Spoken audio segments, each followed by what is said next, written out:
Mr. Buffett, given your past essays concerning the U.S. dollar and foreign exchange forward contract holdings that you have, and many countries' economic policies that have a tendency to debase their currencies, do you think that gold can be considered a viable investment alternative to paper currencies?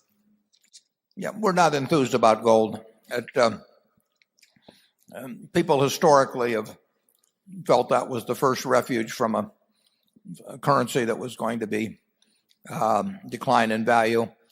But so's a barrel of oil, so's an acre of land, so's a piece of Coca-Cola, so's See's candy. See's candy. If the dollar goes down 50%, we will be selling See's candy for double the present price. We'll be getting the same real price for See's candy.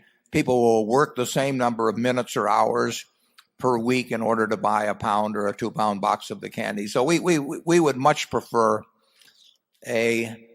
some asset that is going to be useful, whether the currency is worth what it is today or 10% of what it is today, or whether people are using seashells in order to transact business, because people will go on eating and they'll go on drinking and doing various things, and their preferences will translate in real dollars into more or less the same economics for us. And we would not trade the ownership of those kind of assets for a hunk of yellow metal, which has very little real utility except for people who are looking to flee from the dollar and in our view really haven't thought through the consequences of what fleeing would where they should flee.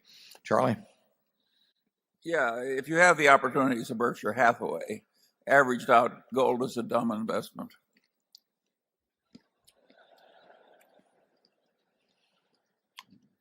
My dad was a huge gold enthusiast, so I sat around the dinner table. My two sisters are here too; they will testify to it.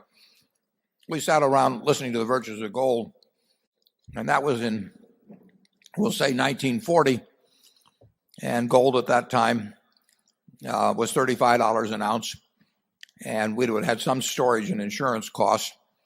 And here it is, 65 years later, world wars, nuclear bombs, all kinds of things, and the compound rate from $35 to a little over $400, less those expenses, is not something that causes me to salivate. Number 14.